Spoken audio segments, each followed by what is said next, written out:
¿Qué tal, señoras y señores? Cadena Nacional ya está en el aire. Sean todos muy bienvenidos y bienvenidas a la conversación clásica de cada noche a través de las pantallas de Vía X. El programa de hoy va a tener no va a ser precisamente una conversación, sino que va a ser más bien una clase magistral respecto a uno de los temas en boga hoy por hoy a propósito de la crisis social y política que enfrenta nuestro país hace ya más de un mes. El protocolo constitucional está establecido, los partidos políticos, los distintos sectores, casi todos, hay algunos que quedaron fuera, que no quisieron firmarlo, establece ya plazos, mecanismos y fórmulas para llegar a una nueva Carta Fundamental. Lo hemos estado conversando acá en el programa desde hace varios días, pero nos han llegado muchos mails, muchos mensajes de personas que nos piden que expliquemos mejor de qué se trata fundamentalmente el tema del quórum de los 2/3 y la fórmula para elegir a los constituyentes, que son los dos temas que están en debate en el día de hoy porque dejan algunos espacios para la interpretación. Hoy queremos hacernos cargo de la letra chica, de lo que muchos han llamado las trampas del acuerdo. Y para eso vamos a montar un programa en el día de hoy, un especial de la franja de Daza. Señoras y señores, el abogado penalista Mauricio Daza nos explica todo lo que hay que saber sobre el nuevo proceso constituyente. Señoras y señores, fuerte el aplauso. ¿Cómo estamos? ¿Cómo está usted? Excelente, súper bien. Yo estoy ávido, absolutamente entusiasmado con la conversación que vamos a tener en el día de hoy, particularmente a propósito de las grietas que se observan ya en este protocolo que parecía ya sellado, a fierro forjado, pero que ya hay algunos personeros, particularmente de Chile Vamos, que empiezan a interpretarlo de manera, al parecer, antojadiza, abogado Daza. ¿Cuál es su perspectiva? Bueno, yo creo que lo primero que hay que analizar es el texto del acuerdo. Eso es bien importante. Son personas que legislan, son políticos que tienen una trayectoria y saben cuál es el significado de las palabras que colocan en un texto. Entonces, a partir de ahí, ¿ya? Existen varias preguntas. Muchas personas dicen, oye, pero a ver, ¿no habrá letras chicas? Claro. ¿No habrá alguna trampa? Y todos salieron inmediatamente a decir, no, si esto está perfecto, es un ejercicio democrático, acá no hay ningún problema. Sin embargo, si uno analiza el detalle del acuerdo, uno puede ver de que hay algunos temas donde ya hay grietas. Claro. Y esto se ha profundizado hoy día porque ha aparecido el senador Alamán diciendo, mire, ¿sabe qué? Unas cosas que todos dan por sentado no son tan así. Claro. Entonces hay amenaza, oye, si no se respeta lo que se firmó, no hay acuerdo, entonces ya está tambaleando. Pero vamos a ir al texto del acuerdo ¿ya? Y ver lo que, por lo menos yo considero, ajá, son los dos temas fundamentales ¿ya? Que podrían generar mucha controversia y afectar además la legitimidad de este proceso. ¿Cuáles son esos dos temas fundamentales? Uno tiene que ver con el quórum de 2/3, ¿no? Parece Claro. haber múltiples interpretaciones respecto al reinado de este quórum. Y por otro lado, el tema de cómo se eligen los constituyentes, donde habría poco espacio para los independientes para poder ser parte de las dos alternativas que se proponen en el caso de que una u otra gane en el, en el plebiscito, ¿no? Mire, le quiero mostrar uno de los firmantes. Tuvo bastante polémica el hecho que haya firmado justamente a espaldas de gran parte de su partido. Esto es lo que dice en el Clinic. Gabriel Boric, si desconocen, esto se cae, dice. Boric se mosqueó con la derecha tras deslizar que nueva constitución debe ser aprobada con 2/3 en la votación final. Claro. Parece haber una confusión ahí respecto a lo que se acordó y sería interesante, ya que tenemos estas dos pantallas explicativas acá, estas dos pizarras más bien explicativas, que empezáramos a desengranar esto, ¿no? Mira, yo creo que hay dos temas que son fundamentales. Yo creo que el problema principal no está en los 2/3 como se ha dado bastante difusión, sino está en la forma como se elige esta entidad que va a redactar la nueva constitución. Perfecto. Hay que recordar una cosa, se va a llamar un plebiscito, se supone en abril. Van a haber dos preguntas básicas. Lo primero, ¿quiere o no una nueva constitución? Ya, sí, no. Si se dice que sí, entonces, ¿cuál es el mecanismo? Una convención mixta que se denomina, que involucra un 50% de personas especialmente elegidas en sufragio, se supone, para que integren esta convención y la otra mitad van a ser parlamentarios que hoy día están en ejercicio. Esa es la convención mixta. Pero la otra opción que se va a dar es la denominada convención constituyente. Que es lo que conocíamos como asamblea constituyente, pero había algunas personas que les picaba el cuerpo, ¿no? Exacto, les picaba el cuerpo el nombre. Entonces le pusieron otro nombre, pero finalmente una asamblea constituyente porque es un grupo de personas que son electas en su 100% con el único fin de redactar una nueva constitución y se supone que esto tiene que ser representativo. Entonces, como tú podrás comprender, es clave cómo se eligen a esas personas. Por supuesto. Porque a partir de aquello entonces se le va a dar legitimidad, ¿no?, en la medida que sean representativos, a esta entidad. Entonces, fíjate lo que dice. Está el punto 4 del acuerdo. No sé si andará por ahí el punto 4 para poder verlo. Vamos a verlo en pantalla, el acuerdo completo. Lo vamos a ver. Ahí está el punto 4. El punto 4, miren. A ver. Está en la primera parte. A ver. El resumen, dicen, en este caso, la Convención Constitucional, sus integrantes serán electos íntegramente para ese caso. Ya. La elección va a ser el 2020, pero lo clave es lo siguiente.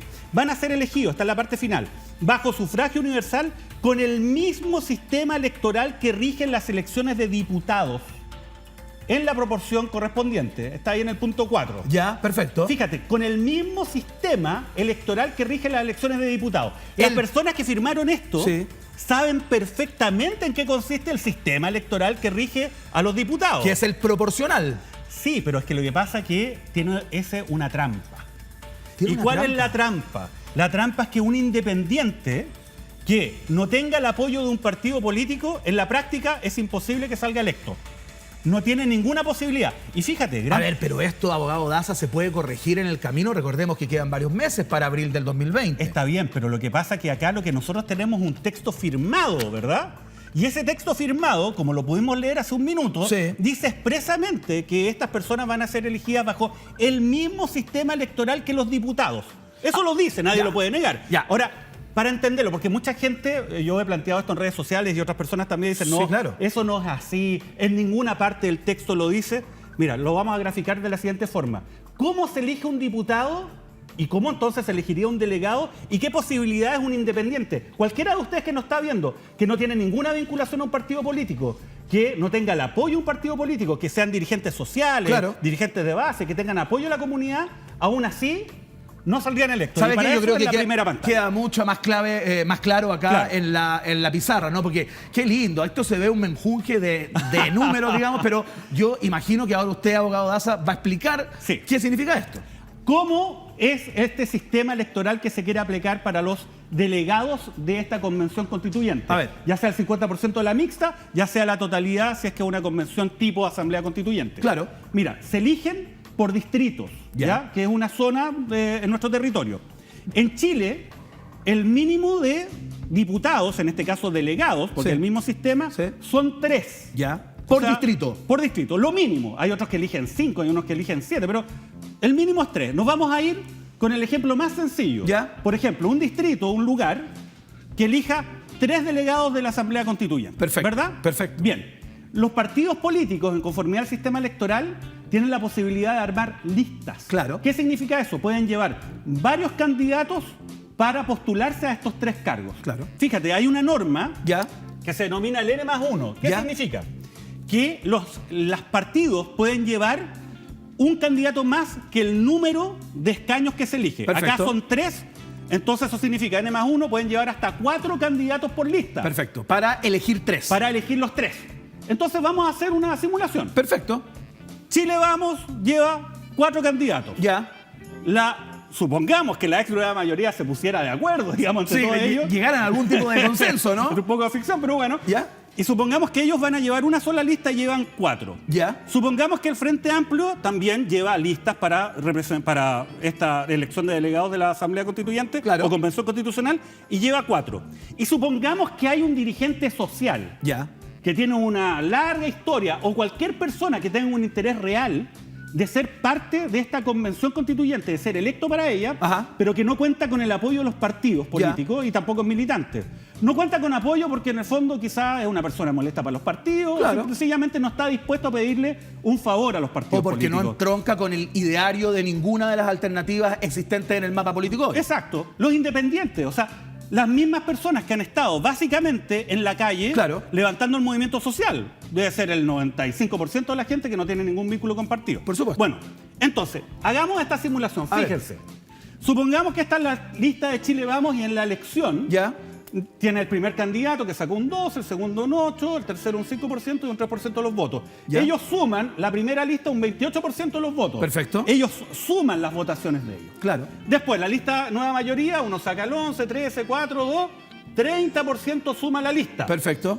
Y en la lista del Frente Amplio, 7, 10, 6, 1% suman un 24%. Pero fíjense, ese independiente, esa persona que no tiene apoyo de los partidos y que fue a la elección, sacó un 18% de los votos. ¿Solo él? Solo él sacó. ¿O ella? O sea, este independiente es por lejos la persona que sacó más votos en esta elección. Individualmente hablando, tomando en cuenta los porcentajes que acaba de mostrar. Individualmente hablando, esta persona independiente es el que más votos sacó, lejos. Pero fíjense, él no va a ser parte de la Convención Constituyente. ¿Por qué? Porque se eligen las primeras mayorías de las listas más votadas. Fíjense, se va a elegir el número 1 de Chile Vamos, que salió con un 12%. Se va a elegir el número 2 Romano, con un 13% de la lista ex nueva mayoría, y se va a elegir el Frente Amplio, el B, candidato B, con un 10%. El que sacó 18% va a estar fuera, y los que van a estar adentro es el del 12, el del 13 y el del 10%. ¿Por qué? Porque los independientes no tienen la posibilidad de armar listas como los partidos políticos, lo tienen expresamente prohibido. Y finalmente, esta persona, esta única persona independiente, sí, este señor tiene que competir no contra los demás candidatos, tiene que competir en contra de 4, 8, 12 en rigor, con la suma de ellos. Entonces, ¿cuál es el problema? El problema es que si uno va a hacer una asamblea constituyente, una convención constituyente, donde quiere que haya el máximo de participación, donde gran parte de las personas que hoy día tienen derecho a voto en nuestro país no forman parte de partidos políticos, no tiene sentido decir de que esto va a ser una instancia participativa y representativa cuando solamente las personas van a poder ser electas en la práctica si es que tienen el apoyo del partido político. Abogado, tengo dos preguntas a este respecto. La primera pregunta, ¿este es un acuerdo absolutamente cerrado al que no se le puede hacer ningún tipo de cambio, de modificación, de nueva lectura? Porque he escuchado a muchas personas, fundamentalmente del Frente Amplio y de la nueva mayoría, de la ex nueva mayoría, claro, que han planteado la conveniencia de, en el camino de aquí a abril, pensar quizás en establecer cuotas por género para pueblos indígenas, para personas con capacidades diferentes, por ejemplo. Y también, bueno, eso, quiero que me conteste eso primero que nada. ¿Se podría establecer algún sistema de cuotas de manera de que los independientes tuvieran, y para los independientes también, cuotas para los independientes, para que haya un cupo de personas que no están vinculadas a ningún partido político? ¿Eso se puede hacer? Entiendo que hay una comisión técnica que se va a poner a trabajar también para afinar este protocolo que usted tiene en la mano. Claro, a ver, todo se puede hacer, obviamente, pero el problema es el siguiente. Acá hay un texto firmado que dice algo que tiene un significado específico. Cuando se dice que estas personas van a ser elegidas con el mismo sistema electoral que rige en las elecciones de diputados, todas las personas que firmaron este acuerdo son parlamentarios. Todos ellos participaron en la discusión de este sistema electoral, lo conocen al dedillo. Entonces, cuando ellos ponen estas palabras en este acuerdo, esto tiene un significado. Ahora, para cambiar esta situación que estamos relatando ahora, para cambiarla, obviamente es necesario primero explicarla como la estamos haciendo hoy día nosotros acá. Claro. Que la gente sepa que esto es lo que regiría según el texto expreso de este acuerdo. Digamos, si lo que se quiere es que esto sea lo más representativo que se posible, digamos, acá hay un fallo. Acá hay un fallo, pero ¿sabes qué? Hay varias respuestas. Hay personas que dicen lo siguiente. Fíjense, personas de los partidos políticos dicen, no se preocupen independientes. Ustedes independientes, lo que nosotros podemos hacer es que nosotros a ustedes les vamos a entregar un cupo en nuestras listas. Porque es verdad, este señor independiente tiene la posibilidad de ir a pedirle a un partido político, oiga, ¿usted querría llevarme en su lista? Y puede ser que este señor aparezca acá, por ejemplo, ¿verdad? Claro.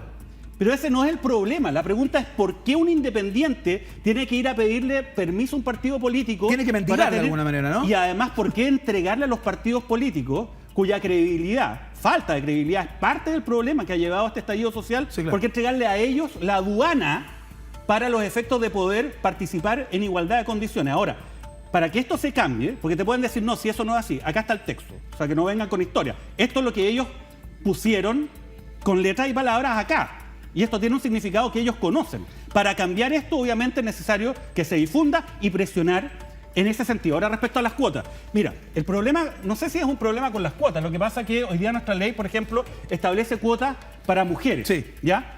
Pero las cuotas no las hacen como cupos dentro del Parlamento. No dicen, mire, ¿sabe qué? Son 155 diputados. Bien, tiene que haber por lo menos 50 diputadas mujeres. No. Es al interior de los partidos. Lo que ellos dicen es lo siguiente, la cuota no se da en el Congreso, sino se da en las listas. Exactamente. Entonces, ¿qué es lo que dice la ley? Mire, los partidos políticos, si quieren armar una lista, en este caso de 4 candidatos, ¿verdad? El N+1, Sí. 4 candidatos para pelear 3 cupos. Bueno, usted dentro de su lista tiene que llevar a lo menos una persona que sea de sexo femenino, mujer o 2. Ya, uno podría decir, ya, hagamos una cuota acá, en las listas tienen que llevar a lo menos una persona de pueblos originarios. Claro. O de minorías, digamos, de cualquier naturaleza. Claro. Pero la lógica que ha imperado no es establecer que un número determinado de miembros de la Cámara de Diputados, o en este caso, eso está por verse en todo evento, ¿no? Claro, esto no es sobre el final, sino que es Exacto. sobre la elección. Exacto. En el proceso, O sea, digamos. lo que te puedo Ahí decir- es donde se establecen las cuotas. Lo que te puedo decir es qué ha sido lo que ha ocurrido hasta el día de hoy. Cuando se habla de cuotas, no se fijan las cuotas respecto de los escaños en el Parlamento, Sí. sino respecto de los cupos en las listas. Ojalá que se avance para los efectos de cambiar esa lógica y se establezcan cupos derechamente, no solamente en las listas, sino también en esta convención constituyente. Pero te insisto, este problema existe. Cuando ellos dicen lo vamos a arreglar después en la comisión técnica, es medio raro. ¿Por qué? Porque el texto dice Sí. otra cosa. No es especificar un acuerdo, porque el acuerdo está adoptado. Acá hay que cambiar el acuerdo.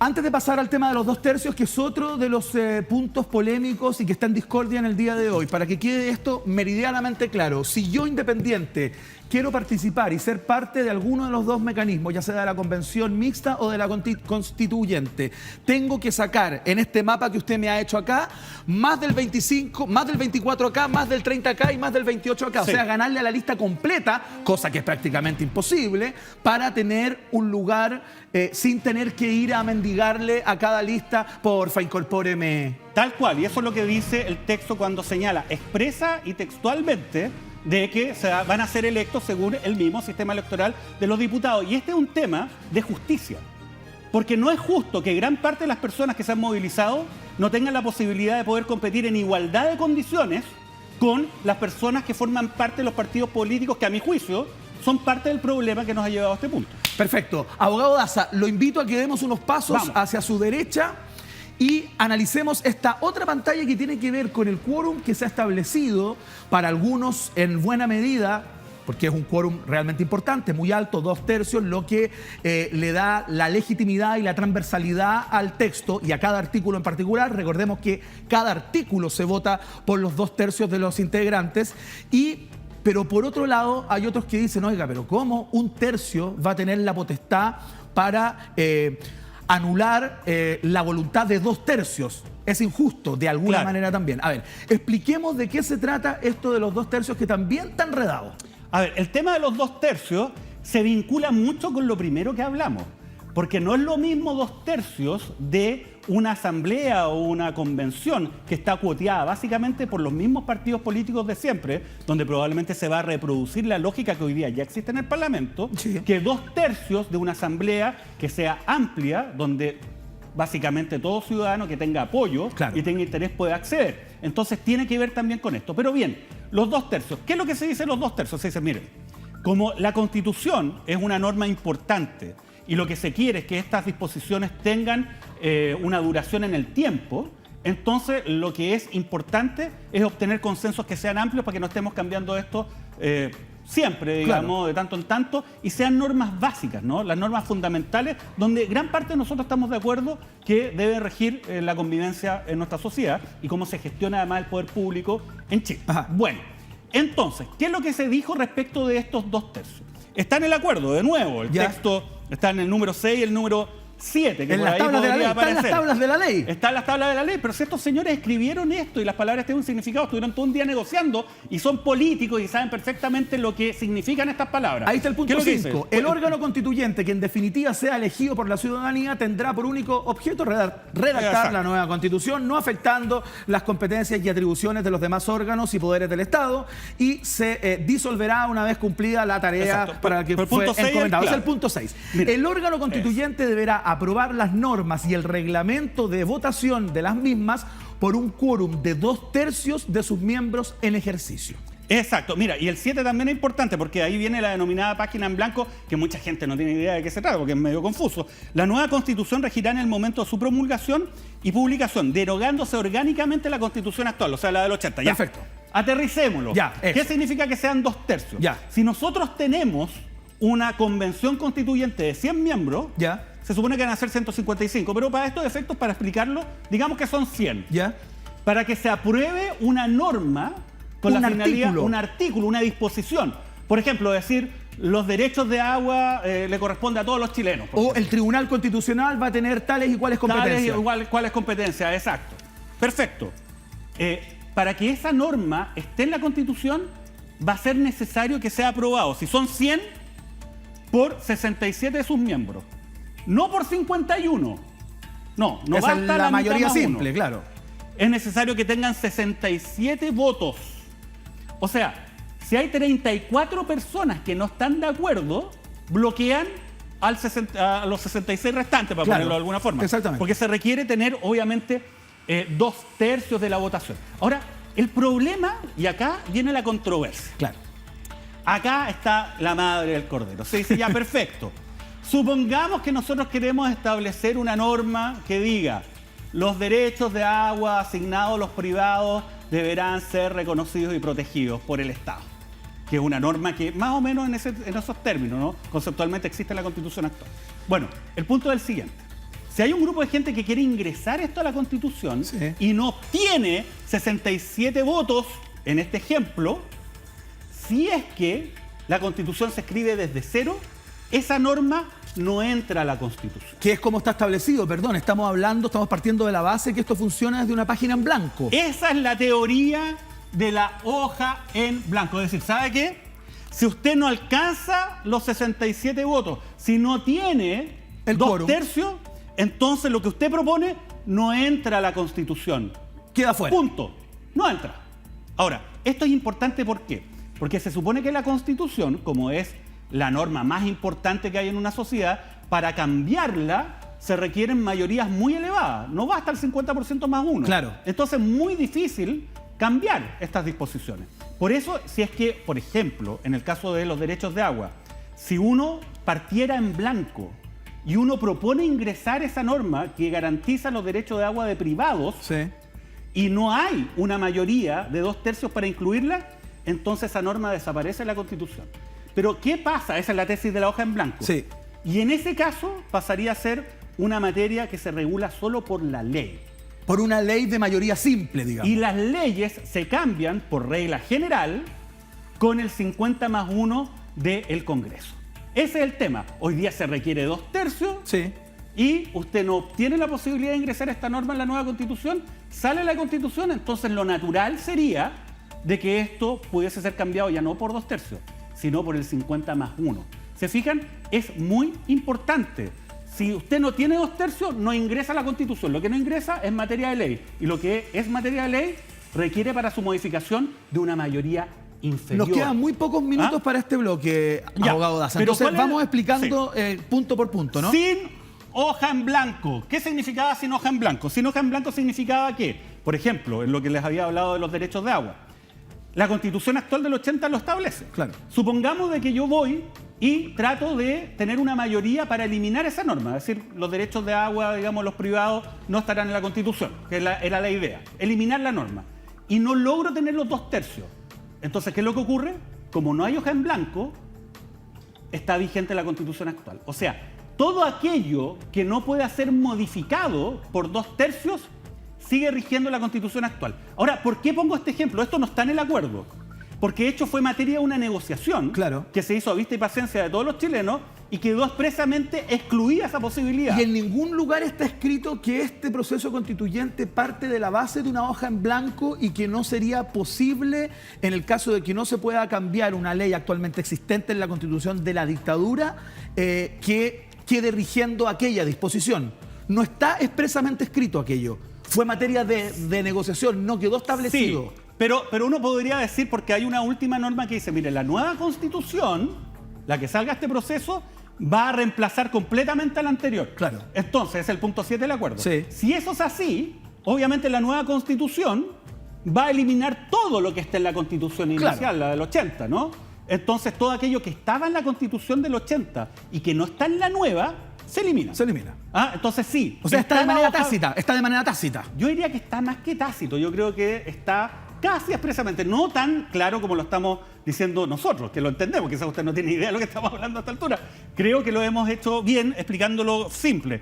Pero a lo que voy, si es con hoja en blanco, todo lo que no se acuerde y esté en la Constitución, entonces no queda en la Constitución. Y se elimina la Constitución del 80 completa. Si hubiese sido sin hoja en blanco, todo aquello que no se puede cambiar en este proceso, ¿no? Porque no hay 2/3, se mantendría la Constitución del 80 vigente. Pero eso se eliminó, eso fue materia de negociación y quedó fuera. Por eso lo sorpresivo de hoy día, que es la noticia que conocimos precisamente en la mañana, cuando el senador Alamant, y esto con apoyo de algunas voces de la UDI, dijeron no, esta cosa del texto en blanco, la hoja en blanco, no, ¿de dónde lo sacaron? Acá el asunto es otro. ¿Qué es lo que dijeron en la interpretación nueva? Muy breve, porque nos queda muy poco tiempo. Súper sencillo. Abogado. ¿Sabe qué? Esta convención constituyente no va a votar esto materia por materia. Ellos tienen que votar una propuesta completa de texto. Si no se ponen de acuerdo respecto a una constitución completa y no hay 2/3 para decir ok, entonces el proceso se cae, no hay plebiscito ratificatorio porque no habría consenso y sigue vigente la Constitución del 80. O sea, el proceso completo fue un bluff, digamos, no sirvió para nada. Para decirlo de alguna buena forma, si no están de acuerdo en el 100% de la Constitución, 2/3, no hay nueva Constitución.